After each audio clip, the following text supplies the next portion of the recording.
Uy, Mare, nabasa mo na ba to? Ano ba yan, Mare? Patingin nga. Maglagay ng iba't ibang basurahan? Alam mo ba, Mare, tinuturo sa amin ito sa center. Pwede pala yon, maging eco-friendly ang ating tindahan. Pero Mare, paano ba natin magagawa ang mga ito? Naririnig namin kayo, mga nanay.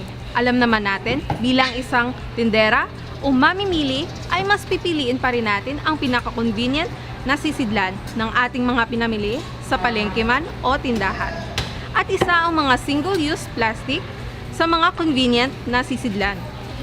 Ngunit, alam mo ba na kahit ano kaginhawa at kadali ang paggamit ito, ay siya ring malaki ang epekto sa pagkasira ng ating planeta.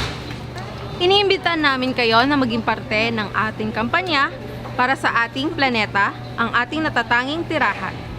Gawin nating eco-friendly ang inyong tindahan. Maging isang Dunganon Green Entrepreneur.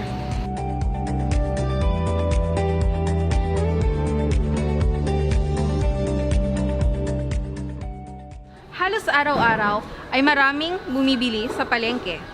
Pero araw-araw din dumarami ang mga basura, lalong-lalo na ang mga single-use plastic. Bilang market vendor, narito ang maaari nating gawin upang makatulong tayo na maiwasan at mabawasan ang paggamit ng mga single-use plastics. Hikayatin ang ating customers na magdala ng eco bags o sariling lalagyan kapag namimili sa atin.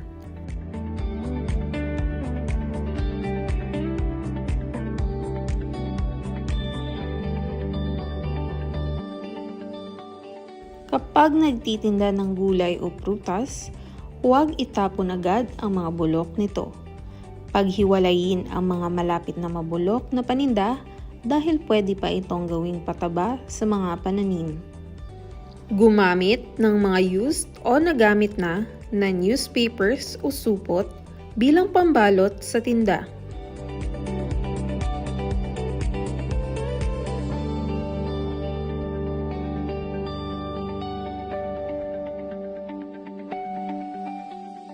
Maglagay ng iba't ibang basurahan sa labas ng iyong pwesto upang mahikayat ang tamang segregation.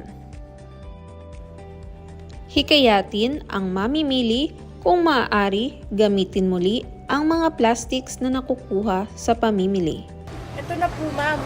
Ma'am, yan na po yung gamitin yung plastic kapag namimili kayo ulit, ha? Pwede niyo po yung labhan at patuyuin para magamit muli. Bilang mamimili naman, maaari tayong magdala ng reusable na lalagyan para hindi na sa plastic ibabalot ng tindera ang ating pinamili. Ayan, Mare. Bilang mga negosyante, malaki pala ang ating kukulin sa pangangalaga sa ating kalikasan. Oo, Mare. Basta ako, hihikayatin ko ang aking mamimili na sundin ang mga tips na ito. Sige, sama ako dyan. Isulong natin ang maging Dunganon Green Entrepreneurs.